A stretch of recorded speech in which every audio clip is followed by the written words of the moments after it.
Welcome back to Void of Fears, where the line between nightmares and reality blurs with every story.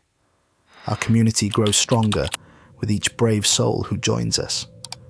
We're 8,000 deep now, creeping toward our goal of 10,000 subscribers by year's end. If you dare to continue this journey with us, hit that subscribe button now. Leave your mark with a like. Share your own encounters in the comments below. Now, let's begin today's story. The cold never bothered me until Pluto. My name is Dr. Alex Donovan, and I've spent my entire career studying the remnants of civilizations long forgotten. I'm a xenoarchaeologist, a fancy title for someone who digs up alien artifacts. I've explored the remnants of the first Martian colonies and uncovered ancient structures buried beneath the ice caps of Europa, but nothing prepared me for what we found on Pluto. It's 2087, and humanity is spread throughout the solar system. Mars is home to 3 thriving cities. The moons of Jupiter and Saturn host research outposts and mining operations, extract resources from the asteroid belt. We've mapped and catalogued nearly every significant body in our neighbourhood of space, except for one. Pluto remained largely unexplored due to its distance and the technical challenges involved. Previous missions sent probes that took surface readings and captured high-resolution images of its icy terrain, but no human had ever set foot on its frigid surface. The New Horizons probe discovered unusual density anomalies beneath Pluto's Sputnik Planitia region in 2081, prompting the International Space Agency to organize the first crewed mission to the dwarf planet. I was selected because of my work uncovering non-human structures on Europa.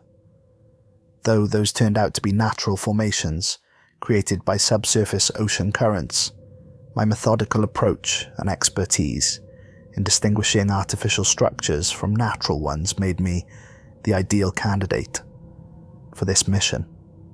The selection process was grueling. 6 months of physical and psychological evaluations, specialized training in extreme environment operations, and countless briefings on what to expect on a world where the sun appears as nothing more than a bright star. The ISA expedition vessel Astrolabe carried 12 of us, geologists, physicists, biologists, engineers, and me, the lone archaeologist. Captain Eliza Kozlov, a veteran of 3 deep space missions, led our team with the calm confidence of someone who had seen it all. Her weathered face rarely betrayed emotion, but her eyes carried the weight of responsibility for every life aboard. Dr. Raj Patel, our chief engineer, maintained our life support systems with almost religious devotion, a brilliantly eccentric man with an uncanny ability to communicate with machines as if they were living beings. Dr. Olivia Winters, our exobiologist, constantly reminded us all that finding microbes would be miraculous enough. We shouldn't expect anything more complex. She'd spent decades studying extremophiles in Earth's harshest environments, preparing for this moment. Then there was Thomas Walker, a geophysicist, whose quiet intensity masked a relentless curiosity about planetary formation. Liam Cohen, our quantum physicist, whose theories on space-time distortions near dwarf planets had earned him both acclaim and ridicule in academic circles. Miguel Reyes, our expedition specialist, with experience in a dozen hostile environments from the Mariana Trench to the sulfuric acid clouds of Venus. And Anya Petrov, our medical officer, whose gentle demeanour belied a surgeon's steady hands and a diagnostician's analytical mind. The remaining crew included communications specialist David Takahashi, whose implants allowed him to interface directly with the ship's systems, security officer Marcus Jones, a former Marine whose imposing physique contrasted with his passion for classical poetry, and pilot Zoe Nelson, whose instincts at the controls had saved lives during the Europa crisis of 2079. If only we had known what awaited us, perhaps we would have chosen differently. Perhaps we would have left Pluto's secrets buried in ice. The journey took 8 months in our nuclear thermal propulsion vessel. 8 months of recycled air, synthesized food, and the constant hum of life support systems. 8 months of staring into the void, while Earth diminished to a pale blue dot, then vanished altogether behind the sun's glare. Cabin fever isn't just a quaint expression when you're trapped in a titanium can, hurtling through the vacuum of space. We each found our ways to cope: immersive VR simulations, hydroponics gardens, exercise regimens, and endless games of chess. Captain Kozlov maintained a strict schedule of drills and simulations to keep us sharp. Every possible catastrophic scenario was rehearsed until our responses became automatic. Depressurization, fire, power failure, medical emergency. We practiced them all with grim determination, knowing that out here, beyond all hope of rescue, we could rely only on ourselves. I spent most of my time reviewing the data from the New Horizons probe, analysing the anomalous readings from Sputnik Planitia. The density variations didn't match any known geological process. The regular spacing, the consistent depth, it all suggested artificiality, but I kept those thoughts to myself. Making extraordinary claims required extraordinary evidence, and until we stood on Pluto's surface, all I had were suspicions. Time stretched and contracted in strange ways. Days blurred together in the artificial day-night cycles we maintained to preserve our circadian rhythms. The only constant was the countdown to arrival, ticking away on displays throughout the ship, reminding us of our purpose. We celebrated birthdays, observed holidays, shared stories of home. Dr. Patel taught us traditional Indian recipes, adapted for space cuisine. Reyes organised movie nights featuring classic science fiction that now seemed quaintly optimistic about humanity's future among the stars. Captain Kozlov even relaxed her normally strict protocols for New Year's Eve, allowing a small amount of contraband alcohol to circulate. But as we passed Neptune's orbit, the mood changed. Conversations became more subdued, more focused on the mission ahead. We spent more time in final preparations, checking equipment, reviewing procedures, running last-minute simulations. The weight of being the first humans to set foot on Pluto settled on our shoulders, a mixture of pride and apprehension. When we finally achieved orbit around Pluto, the sight outside our viewport was both breathtaking and unsettling. Pluto's surface, a patchwork of nitrogen ice plains and methane mountains, glowed with a faint, ghostly luminescence under the distant pinprick of the sun. The heart-shaped Tombor region dominated one hemisphere, its smooth surface an unbroken plain of nitrogen ice. "Beautiful, isn't it?" Dr. Winters said, floating beside me. At the viewport, like a jewel carved from the darkness. I nodded, but something about the landscape filled me with inexplicable dread. Perhaps it was the absolute stillness, the knowledge that nothing had ever moved on that surface except the slow crawl of ice shifting over geological timescales. Or perhaps it was something else, an instinct, a premonition. "It doesn't feel right," I said quietly. "It's too perfect." She gave me a curious look. "That's just your archaeologist's imagination running wild. There's nothing down there but ice and rock, Alex. No ancient civilizations built temples on Pluto." I forced a smile. "Of course not. That would be absurd." But as I stared at the heart-shaped plain below, I couldn't shake the feeling that something was watching us back. Landing operations commenced on April 14th, 2087. The descent module detached from the astrolabe, carrying Captain Kozlov, Dr. Patel, Dr. Winters, geophysicist Dr. Thomas Walker, mission specialist Miguel Reyes, and myself. The remaining crew stayed aboard the orbiter to maintain communications and prepare for our eventual return. The descent was harrowing. Despite extensive simulations, nothing quite prepared us for the reality of landing on a world with such minimal gravity and atmosphere. Every minor course correction threatened to send us tumbling. Captain Kozlov and Zoe Nelson, piloting remotely from the orbiter, worked in perfect synchrony, making minute adjustments with practiced precision.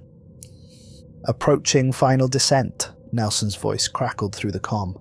Retro thrusters at 60%. Vertical velocity nominal. We strapped ourselves tightly into our acceleration couches, the displays before us showing our trajectory towards the designated landing zone, near the western edge of Sputnik Planitia. The landing module shuddered violently as we entered Pluto's thin atmosphere.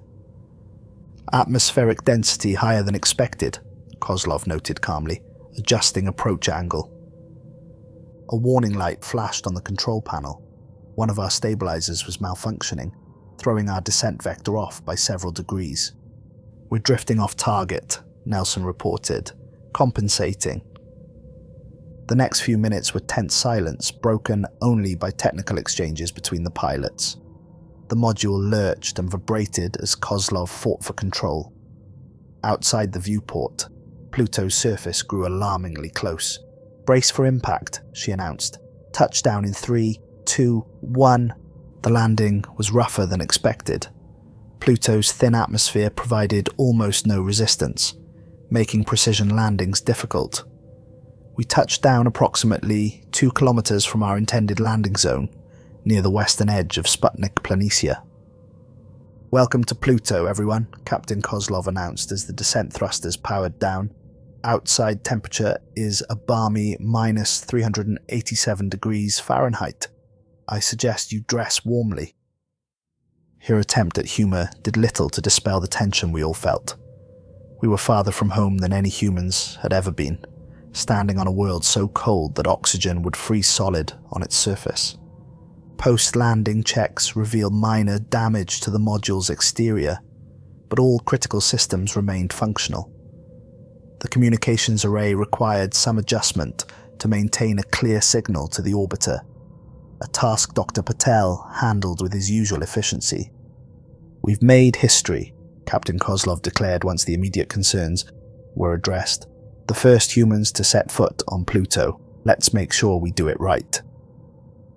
Our exploration suits were technological marvels, self-contained environments with multiple redundant systems, designed to withstand extreme temperatures and radiation. Each suit weighed over 80 kilograms on Earth but felt almost weightless in Pluto's minimal gravity. The helmets featured enhanced reality displays that overlaid sensor data onto our visual field, allowing us to see radiation levels, temperature variations, and atmospheric composition in real time. Captain Kozlov was the first to step outside. The airlock cycled with agonizing slowness, equalizing the non-existent pressure between the module and Pluto's surface. When the outer door finally slid open, she paused at the threshold framed against the darkness beyond. "From the oceans of Earth to the ice of Pluto," she said, her voice carried to us through the radio link. "Humanity takes another step into the unknown." She descended the short ladder and placed her boot on the surface. The nitrogen ice crunched slightly, compressing beneath her weight. We followed one by one, emerging onto a landscape of extraordinary beauty and desolation. The horizon curved sharply away, a reminder of Pluto's small size. The terrain surrounding us was predominantly flat, with subtle variations in elevation where nitrogen ice had flowed like glaciers over millions of years. In the distance, mountains of water ice rose like the spires of some alien cathedral, their edges sharp and unworn by erosion. The sky above was black velvet studded with stars of incredible clarity.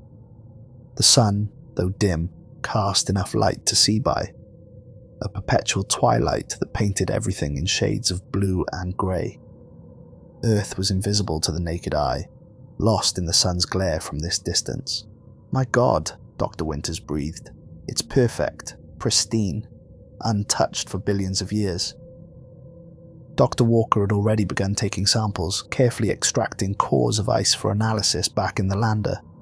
"The stratification here is unlike anything I've seen," he commented. "The composition changes dramatically at regular intervals." I activated the ground-penetrating radar unit on my suit, scanning the immediate area. The preliminary readings matched what the orbital surveys had shown, unusual density variations beneath the surface, too regular to be natural. The first few days were dedicated to setting up our base camp. We deployed the inflatable habitat modules, establishing a pressurized environment where we could work without suits. The modules were connected by reinforced tunnels, creating a small research station with specialized areas for different disciplines. The environmental systems created a miniature biosphere, recycling air and water with an efficiency that would have been impossible a few decades earlier. Power came from a compact nuclear generator, providing heat and electricity in abundance. We set up automated monitoring stations around the perimeter, gathering data on everything from cosmic ray intensity to seismic activity. Secure communications links with the orbiter allowed constant contact with the rest of our team and, through them, with Earth, though the signal delay meant conversations were anything but real time. By the third day, we had established a routine. Each morning began with a mission briefing, followed by EVA assignments for the day. No one ventured outside alone, and everyone maintained constant communication. The limited daylight hours, a concept that had little meaning on a world where a full day-night cycle lasted over 6 Earth days, were precious, and we made the most of them. Dr. Winters found evidence of complex carbon compounds in the ice, hinting at organic materials that might have been deposited by cometary impacts. Dr. Walker's analysis revealed trace elements that shouldn't have been present, given our understanding of Pluto's formation. Each discovery raised more questions than it answered. On our 4th day, we mounted the first expedition to the anomaly site. Dr. Walker, Dr. Winters, mission specialist Miguel Reyes, and I set out in the crawler, an enclosed rover designed for Pluto's surface conditions. The journey across the ice plain was eerily smooth, with the crawler's treads crunching through the frozen nitrogen with surprising ease. The landscape grew more complex as we approached our target. The smooth plain gave way to terrain marked by strange polygonal patterns. Nitrogen ice fractured and reformed countless times over the eons. In places, exotic ices had erupted from below, creating formations that resembled Earth's geysers, frozen in mid-eruption. "The ground-penetrating radar is picking up something," Dr. Walker announced, as we approached our target coordinates. "It's strange. The signal is bouncing back with unusual clarity." I moved to a station and examined the readout. The radar imagery showed a perfect geometric structure buried approximately 300 meters below us. A massive cube with dimensions of roughly 100 meters on each side. "That's not natural," I said, stating the obvious. "The angles are too precise." Dr. Winters shook her head. "It's impossible. There can't be artificial structures on Pluto." "The evidence suggests otherwise," I replied, pointing to the clear outline on the screen. "Either our equipment is malfunctioning, or there's something down there that someone or something built." Reyes joined us, studying the display with a frown. "Could it be some kind of crystalline formation? Natural minerals sometimes form cubic structures." "Not at this scale," Walker countered, "and not with these precise dimensions. Every edge is exactly 100 meters within our margin of error. Nature doesn't work with such precision." We reported our findings to Captain Kozlov, who ordered us to return to base camp for a full mission briefing. By nightfall, an arbitrary designation since Pluto's day lasts about 153 hours, the entire team had gathered in the common area of our habitat to discuss the discovery. The debate was heated. Dr. Cohen argued that the structure could be a natural formation of exotic ice crystals, theoretically possible under Pluto's unique conditions. Dr. Patel suggested it might be an artifact of our own making, perhaps an abandoned probe or satellite that had crashed and been buried over decades. Let's not jump to conclusions, the captain cautioned. Equipment malfunctions happen, especially in environments as extreme as this. Dr. Patel had already checked and recalibrated the radar systems. The equipment is functioning perfectly, he insisted. Whatever is down there is real. If it is artificial, Reyes pondered, then who built it, and when? Pluto has been essentially unchanged for billions of years. Perhaps that's exactly why they chose it, I suggested. A stable, isolated world at the edge of the solar system would be the perfect place to preserve something important, or to hide something dangerous. That statement cast a pall over the discussion. We were scientists, explorers, trained to seek knowledge, not to fear it. But we were also human, with all the ancestral instincts that warn of the unknown. The debate raged for hours. Some argued we should immediately begin drilling operations to access the structure. Others, including Dr. Winters, advocated caution, suggesting we conduct more remote sensing before taking such a drastic step. In the end, the decision fell to Captain Kozlov. We came here to investigate anomalies, she said finally. That's exactly what we're going to do. Dr. Patel, prepare the thermal drill. We begin excavation tomorrow. Sleep eluded me that night. I lay in my narrow bunk, staring at the habitat ceiling, my mind racing with possibilities.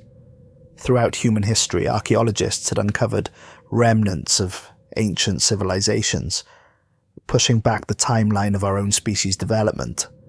But this was different. If this structure was artificial, it would represent the first concrete evidence that we weren't alone in the universe. I thought of all the false alarms throughout my career, the artificial structures on Mars that turned out to be natural formations, the alien artifacts on Europa that were merely mineral deposits shaped by subsurface currents.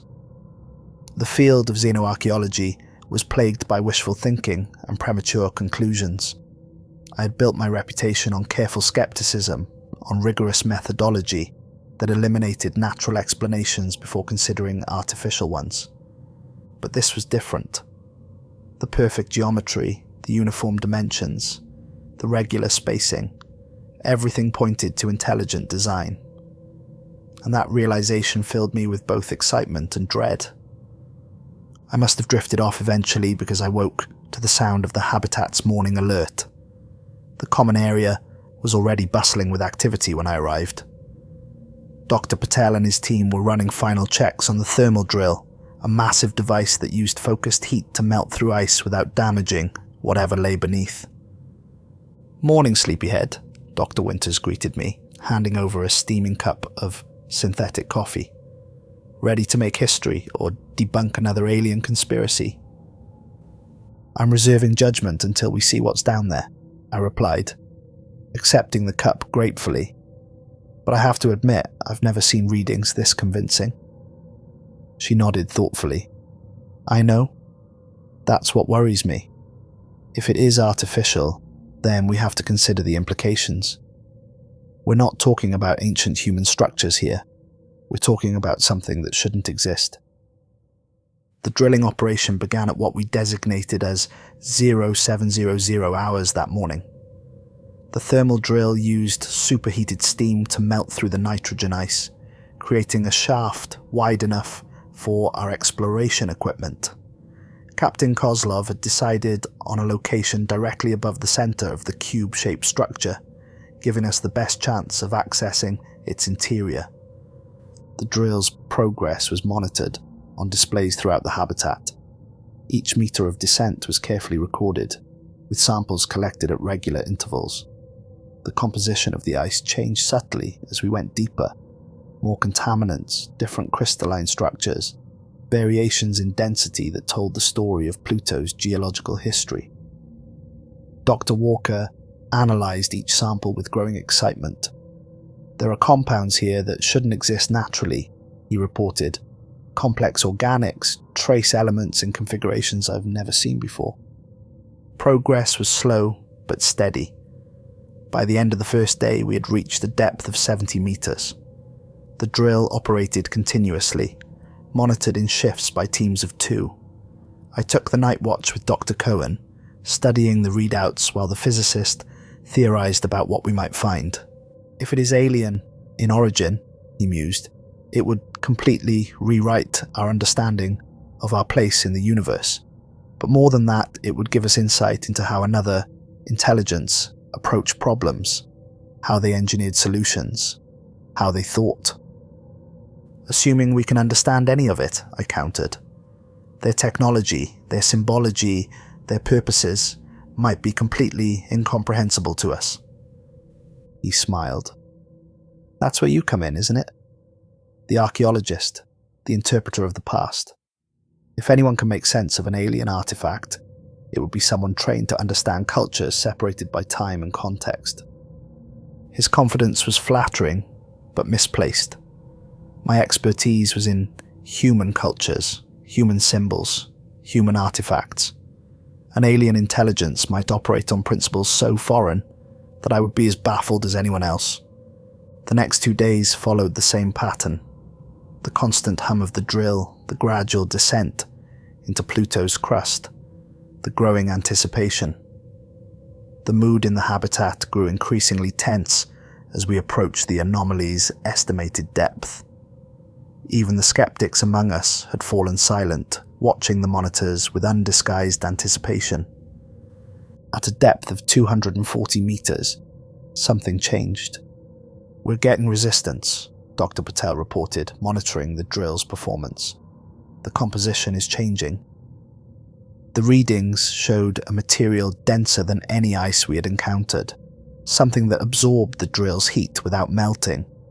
Captain Kozlov ordered a reduction in speed, approaching the anomaly with increased caution. Adjust the drill configuration, she instructed. Switch to sampling mode before contact. The drill's head reconfigured, extending probes designed to take readings without damaging the material beneath.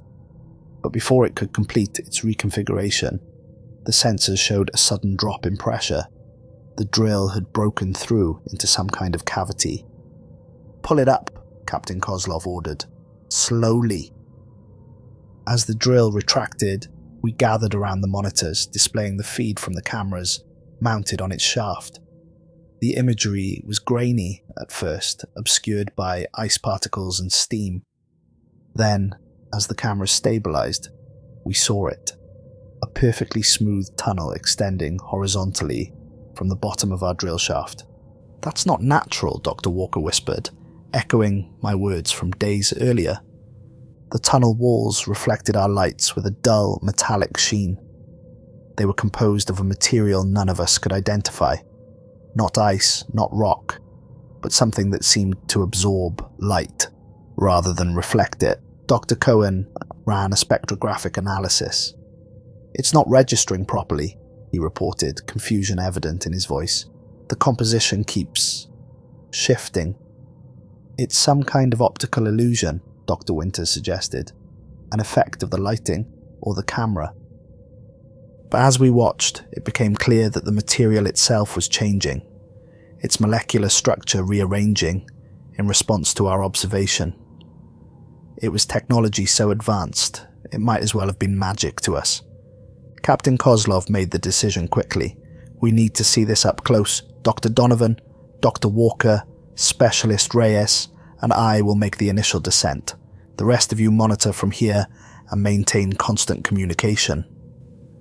Dr. Winters objected immediately. Captain, with all due respect, we have no idea what's down there. The potential for contamination, biological, chemical, radiological, is incalculable. That's precisely why we need to investigate personally, Kozlov replied. Remote instruments can only tell us so much. We need human observation, human judgment. The preparations for our descent took several hours. Our suits were upgraded with additional sensors and reinforced against unknown threats. Each of us carried specialized equipment for documenting and analyzing whatever we might find.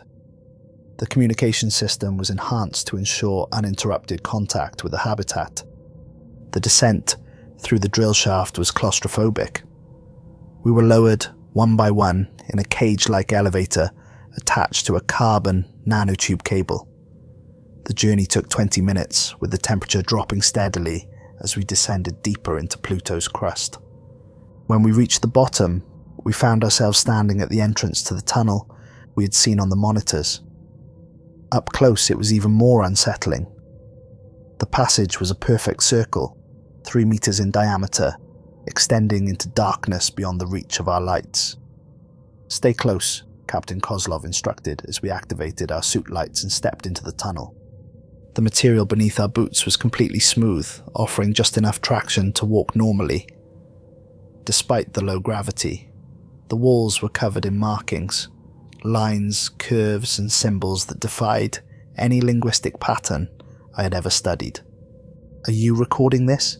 I asked, my voice barely above a whisper, despite the fact that we were communicating through our suit radios. "Every second," Dr. Walker confirmed, the scientific detachment in his voice belied by the slight tremor I detected. I ran my gloved hand over one of the symbols, feeling nothing through the insulated material. The symbol seemed to ripple slightly at my touch, as if it were liquid rather than solid. "The composition is unlike anything in our database," Walker reported, scanning the walls with his handheld analyzer. "It contains elements we recognize, but they're arranged in molecular structures that shouldn't be stable." "How old is it?" Captain Kozlov asked. Walker shook his head. "The dating methods we're using aren't giving consistent results. Some readings suggest thousands of years, others millions, and some," he hesitated, "some suggest it's older than Pluto itself." That was impossible, of course. Nothing could predate the planetary body it was embedded in, unless it had been placed here during Pluto's formation, somehow integrated into the accreting matter that would become the dwarf planet. We proceeded slowly, documenting everything as we advanced deeper into the tunnel. The passage maintained its perfect circular shape, with no variations in diameter or direction. It was as if it had been carved through the ice with an impossible precision, leaving no tool marks, no evidence of excavation. The symbols on the walls changed subtly as we progressed, evolving from simple geometric patterns to more complex arrangements that almost resembled circuit diagrams or molecular structures. In places, they glowed faintly with an inner light that had no visible source. After walking for approximately 500 meters, the passage opened into a vast chamber that our lights couldn't fully illuminate. "Deploying flares," Captain Kozlov announced, launching a series of high-intensity light beads that scattered across the chamber floor and walls. As the chamber brightened, we stood in stunned silence. The space was enormous, at least 100 meters in diameter and 30 meters high. The walls curved up to form a perfect dome, and every surface was covered in the same indecipherable symbols we had seen in the tunnel. But it was what stood in the center of the chamber that commanded our attention. A massive circular door, 20 meters in diameter, set into the far wall. The door was divided into concentric rings, each bearing more of the strange symbols, and at its center was a raised dais supporting what appeared to be a control panel. "This is impossible," Dr. Walker muttered. "The age of this structure. It would have to predate the formation of Pluto itself." "Not necessarily," I countered, falling back on my training to maintain some semblance of professional detachment. It could have been built after Pluto formed, but still millions of years ago. "By whom?" Reyes asked, the question hanging in the air unanswered. The chamber contained no other features. No furniture, no artifacts, nothing to suggest its purpose beyond the massive door. It was as if the entire structure existed solely as an entrance to whatever lay beyond. "Base camp, are you receiving our feed?" Captain Kozlov radioed. "Affirmative, Captain," Dr. Patel's voice came through clearly. "We're seeing everything. It's extraordinary." "Dr. Donovan, what do you make of this?" Kozlov asked, gesturing toward the symbols. I approached the wall, studying the patterns more closely. They're not random, I observed. There's structure here, repetition with variations. It could be a language or a code of some kind. Some symbols appear more frequently than others, and they seem to be arranged in groups. Like letters forming words? Reyes suggested. Possibly, I agreed, or data storage of some kind. The consistency suggests it's meant to convey information, but without a reference point, without understanding the underlying principles of the communication system, it's impossible to decipher. Captain Kozlov approached the control panel cautiously. "Dr. Donovan, what do you make of this?" I examined the panel without touching it. It contained no buttons, switches, or levers, only a smooth surface with more symbols etched into it. It doesn't appear to be a mechanical interface, I observed. Perhaps it responds to some other form of input. As I spoke, something extraordinary happened. The symbols on the panel began to glow with a soft blue light, pulsing in a rhythmic pattern. "Did you do something?" Reyes asked, taking a step back. "No," I replied, equally startled. "I didn't touch anything." The glowing spread from the panel to the door itself, illuminating the concentric rings one by one, from the center outward. Then, with a low rumble that we felt through our boots, the rings began to rotate in alternating directions. "We should step back," Captain Kozlov suggested, but none of us moved, transfixed by the spectacle unfolding before us. The rotation accelerated, the symbols blurring into bands of light. Then, abruptly, it stopped. For a moment, nothing happened. Then, the entire door receded into the wall and slid aside, revealing a passage beyond. "Base camp, are you seeing this?" Captain Kozlov radioed. Dr. Patel's voice came through, distorted with static. "Affirmative, Captain. Signal is weakening, but we're still receiving your feed." "We're proceeding into the next chamber," she informed them, then gestured for us to follow. Beyond the door lay a sight that defied explanation. A vast repository containing thousands of artifacts, arranged on shelves, pedestals, and in transparent containers that lined the walls. The chamber itself was oval-shaped, with a high ceiling that curved upward like a cathedral. And unlike the previous areas, this one was illuminated by a diffuse light with no visible source. "It's a vault," I whispered in awe. "A museum or archive of some kind." The artifacts varied wildly in form and apparent function. Some resembled mechanical devices with intricate moving parts. Others were organic in appearance, curves and tendrils frozen in translucent material. There were objects that seemed to phase in and out of visibility as we observed them, and others that appeared to contain miniature worlds, swirling nebulae and star systems contained within spheres the size of my fist. Each artifact was labelled with more of the alien script, presumably identifying or describing the object. The transparent containers appeared to be made of the same enigmatic material as the walls. Neither glass nor plastic nor any metal we recognized. "Don't touch anything," Captain Kozlov cautioned, unnecessarily. We were all experienced enough to know better. We spread out, each taking a different section of the chamber to document. The sheer diversity of artifacts was overwhelming. Some appeared to be weapons, elongated devices with obvious focusing mechanisms and power sources. Others resembled scientific instruments, their purpose indecipherable, but their precision evident in their construction. I found a section that contained what appeared to be biological specimens, preserved organisms unlike anything from Earth. Some had features reminiscent of Earth's evolutionary paths, appendages that might be limbs, structures that could be sensory organs, but arranged in configurations that defied terrestrial biology. "Alex, you need to see this," Walker called from across the chamber. I joined him at a display containing what appeared to be navigation charts, three-dimensional maps of star systems projected above circular platforms.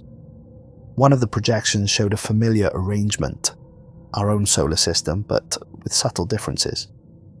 The positions of the planets weren't quite right, as if depicting an arrangement from millions of years in the past or future. In the center of the chamber stood a raised platform, and on it rested a pulsing blue orb, approximately 1 meter in diameter. The orb emitted the same soft light that illuminated the chamber, but its glow intensified and dimmed in a pattern that seemed almost like breathing. Dr. Walker approached it, scanner in hand. "It's emitting energy across multiple spectrums," he reported. "Heat, light, and several forms of radiation we can't even classify." As we gathered around the orb, its pulsing accelerated. Suddenly it projected a beam of light upward, which expanded into a three-dimensional display that filled the air above us. The image was of a star system, not ours, I knew immediately. It showed planets orbiting a binary star, with one world highlighted. The display zoomed in on this planet, revealing a landscape of twisted spires and structures that defied Euclidean geometry. Then the image changed to show beings, creatures so alien that my mind struggled to comprehend their form. They had multiple limbs that seemed to connect at impossible angles, bodies that flowed and shifted like liquid, and sensory organs arranged in patterns that suggested a radically different evolutionary path than anything from Earth. "My God," Reyes breathed. "They're showing us themselves." The beings moved with a fluid grace that suggested comfort in environments very different from Earth's. Their world appeared to have much stronger gravity, denser atmosphere, and possibly different atmospheric composition. Yet, despite their alien nature, their actions were recognizably purposeful. They constructed buildings, used tools, communicated with each other through what appeared to be a combination of gesture and light patterns emitted from their bodies. The display shifted again, now showing these beings constructing massive structures, developing technologies, exploring space. We saw ships of organic design that merged seamlessly with their pilots, traveling between worlds in their system and eventually beyond. Then came images of destruction, their world consumed by darkness, their civilization collapsing. The final image was of a small group of survivors fleeing in a vessel headed toward a familiar sight, our solar system. "It's a historical record," I said, my professional training asserting itself despite my awe. "They're showing us their history." The display continued, showing the being's arrival in our solar system when it was much younger. The planets were still forming, their orbits not yet stabilized. The aliens established outposts on several worlds, including what would eventually become Pluto. Then something went wrong. The display became fragmented, the images jumping and distorting. We glimpsed what appeared to be excavations at the edge of the system beyond even Pluto's orbit. The aliens discovered something there, something ancient and vast that the display couldn't or wouldn't clearly depict. Whatever they found terrified them. The next sequences showed frantic activity, the construction of facilities like the one we stood in, the gathering and preservation of their knowledge and technology. And throughout it all, a growing darkness that consumed outpost after outpost, driving the aliens inward toward the sun. The final image was of the last survivors sealing this vault, activating mechanisms throughout the structure and departing in a ship headed toward the inner solar system. The display vanished abruptly, plunging us into the chamber's dimmer ambient light. For a moment we stood in silence, processing what we had witnessed. "We need to document everything," Captain Kozlov said finally. "Walker, continue scanning. Donovan, catalogue the artifacts. Reyes, map the chamber." We set to work with the focused precision of scientists, but the implications of our discovery loomed in our minds. An alien civilization had reached our solar system in the distant past.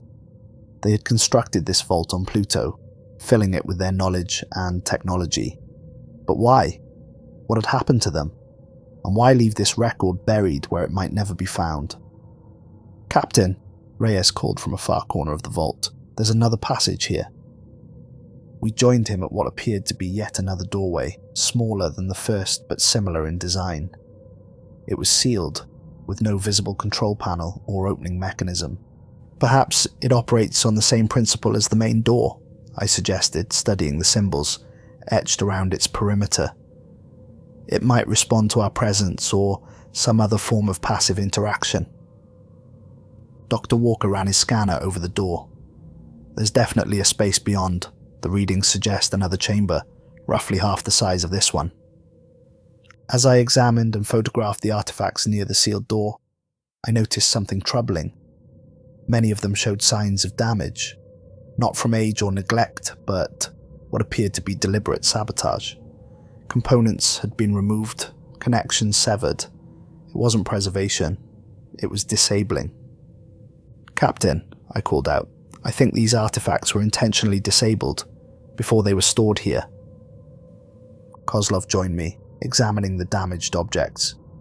Why would they preserve their technology, only to render it unusable? "Maybe they weren't preserving it," Walker suggested. "Maybe they were containing it." The implications of that statement hung in the air between us. If these artifacts were considered dangerous by their own creators, what did that mean for us? "Look at this," I said, pointing to a recurring symbol on the damaged artifacts. "This marking appears on all the disabled items. It could be a warning." Just then, the sealed door began to glow with the same blue light we had seen earlier. The symbols around its edge illuminated one by one, and a low humming filled the chamber. "Nobody touched anything, right?" Captain Kozlov asked sharply. "No," Walker confirmed. "It's activating on its own." Before she could respond, Reyes, who had ventured back toward the center of the chamber, shouted in alarm, "The orb! It's changing!" We turned to see the central blue orb pulsing rapidly, its light intensifying with each cycle.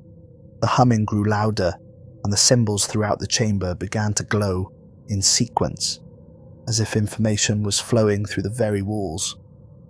"Something's happening," I said unnecessarily, backing towards the main entrance. "I think we triggered some kind of automated system." Captain Kozlov made the decision instantly. "Everyone out. Now, back to the main chamber."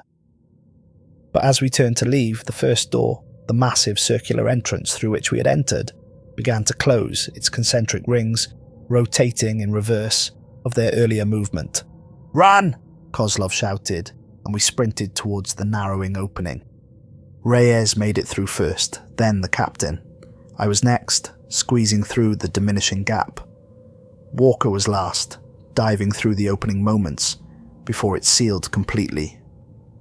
We stood in the main chamber, breathing heavily, watching as the symbols on the closed door pulsed with increasing intensity.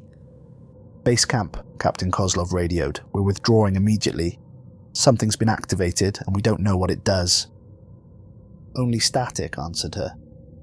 "Base camp, do you copy?" she repeated with the same result. "The signal can't penetrate this deep. We should return to the surface and report our findings." "Captain," Dr. Walker interjected, "we might never get another chance at this.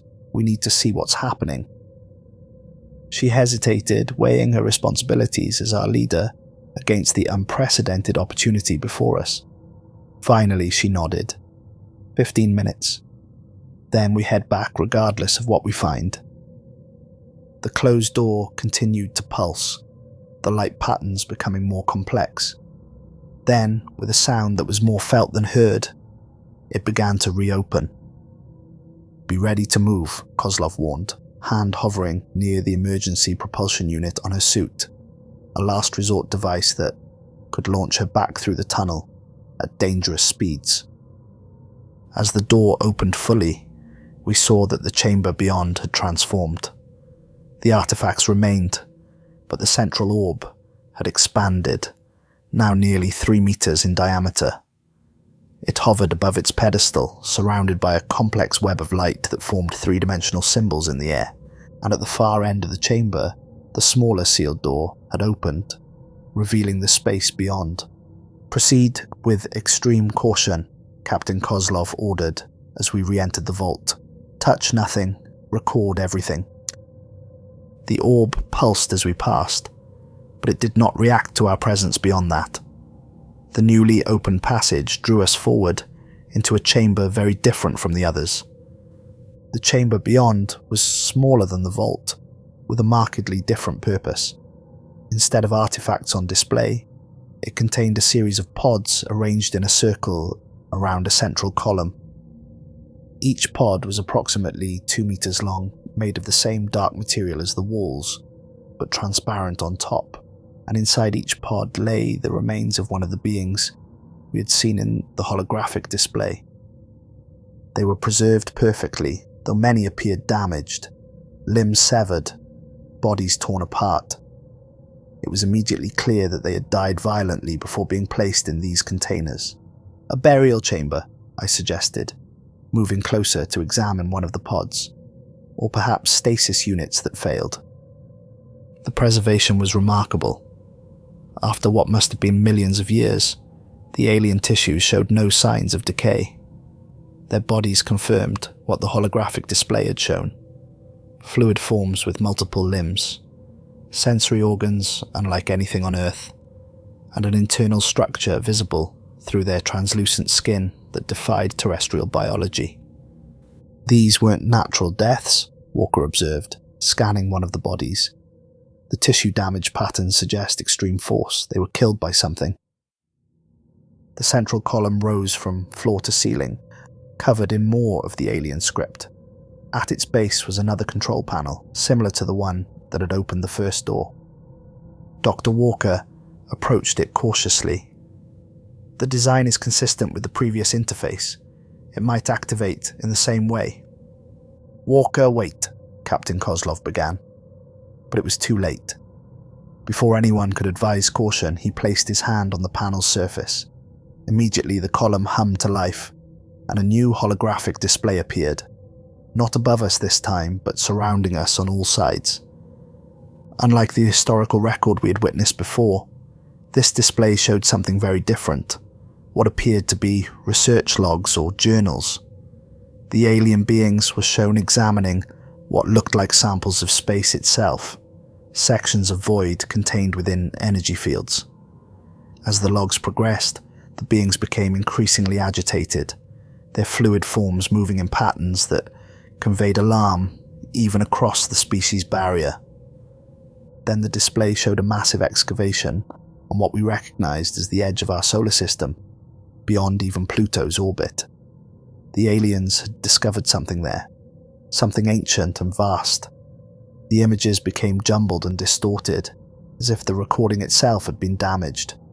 We caught glimpses of darkness moving with purpose, of alien machinery failing, of the beings fleeing. One sequence showed a being examining a small artifact retrieved from the excavation, a black shard that seemed to absorb all light around it. As the being studied it, the shard began to change, growing and spreading across the being's limb, like a liquid infection. The being's form distorted, its fluid body developing rigid angles and asymmetrical protrusions. Other beings intervened, severing the infected limb, but it was too late. The transformed being attacked its colleagues, its movements jerky and unnatural. The next sequences showed similar transformations spreading throughout the alien outposts. Beings that had been infected changed not just physically but behaviorally, working together with disturbing coordination to build or activate devices of unknown purpose. Uninfected aliens fought back, destroying their own technology to prevent its use by the transformed ones. The final sequence showed the survivors constructing this vault, sealing away their knowledge and leaving a clear message that pulsed in symbols that somehow translated directly into thought in our minds. Do not wake what sleeps beyond the ice. As the message faded, the entire structure shuddered. Dust and particles drifted down from the ceiling. In the same moment, Dr. Walker collapsed to his knees, clutching his helmet. "Walker!" Captain Kozlov rushed to his side. "What's wrong?" "The voices," he gasped. "Can't you hear them? They're so loud, so angry." His vital signs on our HUD showed the elevated heart rate and blood pressure, pupil dilation, and unusual brain activity, similar to seizure patterns but more organized, more rhythmic. Reyes and I helped him to his feet. His eyes were wide, pupils dilated to the point that the iris was barely visible. Sweat beaded on his forehead despite the suit's climate control. We need to get him back to the surface, Captain Kozlov decided. Now. The return journey was considerably more difficult. Dr. Walker's condition deteriorated rapidly. By the time we reached the tunnel, he was barely conscious, mumbling incoherently about the darkness between the stars and the hunger that never ends. The structure continued to shudder periodically, small tremors that sent more dust drifting down from the ceiling. Something had been activated by our presence, some ancient system stirring to life after millions of years of dormancy. "Move faster," Captain Kozlov urged as we half-carried Walker through the tunnel. This whole place could be collapsing. We reached the drill shaft and secured Walker to the ascent harness. Captain Kozlov went up first to coordinate his retrieval from above. Reyes followed, leaving me alone in the tunnel with the increasingly agitated Walker. "They're coming," he whispered, his eyes focusing on mine with sudden clarity. "They've always been here, watching, waiting, and now they know we're here too." "Save your strength," I told him, checking the harness connections. "We'll be at the surface soon." "You don't understand," he insisted, grabbing my arm with surprising strength. "It's not just a warning. It's happening again, the cycle. They escaped to the inner planets. Venus, Earth, Mars. They're still there, hiding, waiting." Before I could respond, the winch activated, lifting him up the shaft. His last words to me, delivered with terrifying conviction, were, "We opened the door. And now it's too late." The ascent seemed to take forever. When I finally emerged into the habitat, the rest of the team rushed to assist us. Dr. Winters immediately took charge of Walker, escorting him to the medical bay with the assistance of 2 others. "What happened down there?" Dr. Patel demanded, as we removed our helmets. Captain Kozlov briefed the team on our discoveries while I compiled and organized the data we had collected. The images, scans, and recordings painted an incredible picture. An advanced alien civilization had fled to our solar system eons ago, discovered something horrifying, and left warnings before they presumably perished or departed. "We need to transmit this to Earth immediately," the captain decided. "This discovery changes everything we thought we knew about our place in the universe." But Dr. Walker's condition worsened overnight. He developed a high fever and began experiencing seizures. Strange patterns appeared on his skin, not bruises or rashes, but perfect geometric shapes that seemed to shift and move when observed indirectly. "I've never seen anything like this," Dr. Winters admitted after examining him. "It's as if his cellular structure is reorganizing itself." More disturbing was his behavior during his increasingly rare lucid moments. He spoke of voices calling to him from deep space, of ancient knowledge flooding his mind, of a presence awakening after eons of slumber, and he insisted, with terrifying conviction, that it was coming for us all. "They're blind spots in reality," he said during one moment of clarity, "places where the normal laws of physics don't apply. They found a way, in billions of years ago, and they've been watching, waiting. The aliens tried to stop them, tried to warn others, but it was too late." "Who are they, Thomas?" Dr. Winters asked gently. "What did you see?" His eyes, now filmed with a strange iridescence, focused somewhere beyond the habitat walls. "Not who. What? They don't think like us. They don't live like us. They consume, they transform, they use. And they've been sleeping, dreaming, until something woke them up. Until we woke them up." 3 days after our discovery, communications with Earth began to fail. At first, it was just intermittent outages, but soon we lost contact completely. Dr. Patel could find no mechanical explanation for the failure. "All systems are functioning normally," he reported. "Something is blocking the signal." Our link to the orbiter became unreliable as well. Static-filled transmissions from the crew above described unusual energy readings around Pluto, fluctuations in the dwarf planet's already weak magnetic field, and inexplicable equipment failures. And then other crew members began showing symptoms similar to Walker's. Specialist Reyes was the first, developing the same geometric patterns on his skin and complaining of voices. Then, two of the scientists who had remained on the orbiter reported identical symptoms during their increasingly sporadic communications. "It's spreading," Captain Kozlov realized. "Whatever affected Walker is contagious." But it wasn't a disease, at least not in the conventional sense.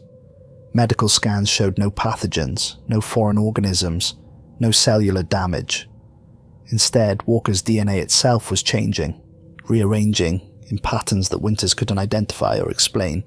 "It's as if something is rewriting him from the inside out," she said in a private briefing with the captain and me. "And the changes are accelerating." Dr. Winters implemented containment protocols, isolating the affected crew members, but it was already too late. Within a week, half our team showed symptoms. The patterns that appeared on their skin weren't random. I recognized them from the alien script in the vault, symbols of warning, of danger. And as the affected crew members' conditions progressed, they began working together with disturbing synchronicity, attempting to access our communications equipment. "They're trying to send a message," Dr. Patel observed. "But to whom? Earth is out of reach." "Not to Earth," I realized with growing horror. "To whatever's out there beyond Pluto's orbit. What the aliens found. What they warned us about." Captain Kozlov made the difficult decision to evacuate. We would abandon the base camp, return to the orbiter, and depart for Earth immediately. We sedated the affected crew members and prepared them for transport. But during the loading process, Dr. Walker regained consciousness. His eyes had changed, the irises now containing the same shifting patterns as his skin. He spoke in a voice that didn't sound entirely human anymore. "You cannot leave," he said. "It would be pointless. The awakening has already begun. It sensed us the moment we entered the vault. It has been waiting so long for new minds to touch, new worlds to consume." He broke free with inhuman strength, attacking two crew members before Captain Kozlov managed to subdue him. But in the chaos, Reyes and 3 other affected crew escaped, disappearing into the Plutonian landscape in a stolen rover. We tracked the rover's transponder to the drill site. Remote cameras, still functional despite the growing interference, showed the escaped crew members descending back into the vault. They moved with purpose, with coordination, as if following a plan implanted in their minds. "We have to stop them," I insisted. "Whatever they're doing down there." "It's too dangerous," Captain Kozlov cut me off. "We don't know what happened to Walker and the others, or if it can happen to us too. Our priority is to get the unaffected crew off this planet." She was right, logically, but I couldn't shake the feeling that if we left now, we would be abandoning not just our colleagues, but potentially dooming Earth itself. "Captain," I said, lowering my voice, "what if the warning was real? What if there is something out there and our colleagues are trying to wake it up?" She stared at me for a long moment, her expression unreadable behind her mask of command. Finally, she nodded. "Prepare a team. You, me, and Dr. Cohen. We'll investigate. But at the first sign of trouble, we abort and evacuate. Understood?" We had no choice but to leave them behind. The remaining team, now reduced to Captain Kozlov, Dr. Winters, Dr. Patel, and myself, along with the sedated Dr. Walker, departed for the orbiter. But my scientific curiosity wouldn't let me leave without answers. While the others prepared for launch, I downloaded all data from the base camp sensors and cameras. What I found confirmed my worst fears. The escaped crew members had returned to the drill site. Remote cameras showed them descending into the vault, and seismic sensors registered increasing disturbances beneath Pluto's surface. Something was moving down there, something massive. The footage from the vault was fragmented, distorted by growing interference, but what I could see chilled me to the bone. The escaped crew members were at the central orb, which had expanded further, now filling most of the chamber with pulsing blue light. They moved around it in coordinated patterns, their bodies now covered almost entirely in the shifting symbols, as if they had become living extensions of the alien technology. More disturbing were the readings from beneath the vault. Ground-penetrating radar showed movement at depths our instruments could barely reach. Massive displacements of material, as if the very core of Pluto was shifting, awakening. After docking with the orbiter, we discovered more bad news. 3 of the 4 crew members who had remained aboard were showing early symptoms of whatever had affected Walker. Only Captain Kozlov, Dr. Winters, and I remained completely unaffected. "We need to leave now," Kozlov ordered. "Prepare for departure." As Dr. Patel and the orbital crew initiated launch sequences, I continued analyzing the sensor data from the surface. The seismic disturbances were increasing exponentially. Whatever was happening beneath Pluto's crust was accelerating. I accessed the orbiter's more powerful telescopes, focusing them on the area beyond Pluto's orbit where the alien records had indicated their fateful discovery. At first, I saw nothing unusual, just the empty blackness of deep space. But as I adjusted the filters, applying the same analytical techniques I'd used to study the alien artifacts, something emerged from the darkness. It was barely visible, more absence than presence. A region where the stars seemed dimmer, where light itself seemed to bend and distort, and it was moving, slowly, but with purpose, toward Pluto. "Captain," I called urgently, "you need to see this." She joined me at the monitoring station, her face grim as I showed her the readings. "How long?" she asked simply. "Hours, maybe less. Whatever it is, it's accelerating." The ship shuddered as the main engines fired. On the external cameras, Pluto's surface receded below us. We had escaped, but as we achieved safe distance for the jump to full thrust, a final transmission came through from the surface, from Reyes. "You cannot escape what has always been watching," his voice crackled through the static. "It was here before the planets formed, before your species crawled from the oceans. It has been waiting, dreaming in the dark between worlds. And now it rises." The transmission ended with a sound that defied description. Not quite a scream, not quite static. Something that made my ears bleed and my vision blur. On the external cameras, we witnessed the impossible. Pluto's surface was fracturing, massive cracks spreading across Sputnik Planitia like a spiderweb. From these fissures rose something our minds couldn't properly process. Vast appendages of utter darkness that absorbed all light, all matter they touched. The dwarf planet was being consumed from within by something ancient and incomprehensibly vast. Captain Kozlov stared at the screen in horror. "Maximum thrust," she ordered. "Get us out of this system." As the engines powered up to full capacity, throwing us back in our seats with crushing force, I noticed something on my hand, a small geometric pattern forming beneath the skin, the same pattern I had seen on Walker and the others. I said nothing. What was the point? If I was infected, containment wouldn't help, and if what Walker had said was true, nowhere in the solar system would be safe for long. That was 3 weeks ago. Now we drift through the void between Pluto and Neptune, our ship damaged from the escape. Most of our crew either dead or transformed. Captain Kozlov continues to transmit warning messages toward Earth, though we've received no response. Dr. Winters works tirelessly to find some cure for the affliction, some way to reverse what's happening to us. I've kept my own condition secret, watching the patterns spread slowly up my arm, across my chest. The voices started 2 days ago, whispers from the dark. promises of knowledge and power beyond human comprehension. They tell me of civilizations that rose and fell before Earth's first microbes formed, of realities beyond our limited perceptions, of a hunger that spans galaxies. Sometimes when I sleep, I see through other eyes, vast ancient eyes that have witnessed the birth and death of galaxies. I see a universe teeming with life, all of it potential sustenance.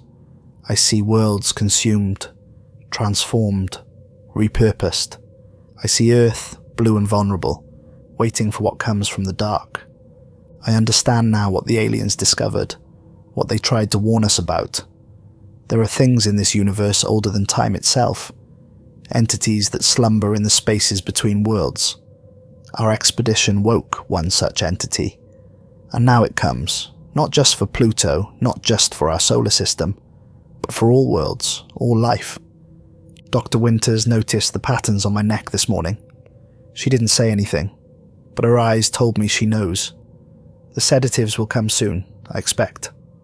Perhaps they already suspect I'm writing this, documenting our disaster, not as warning, but as invitation.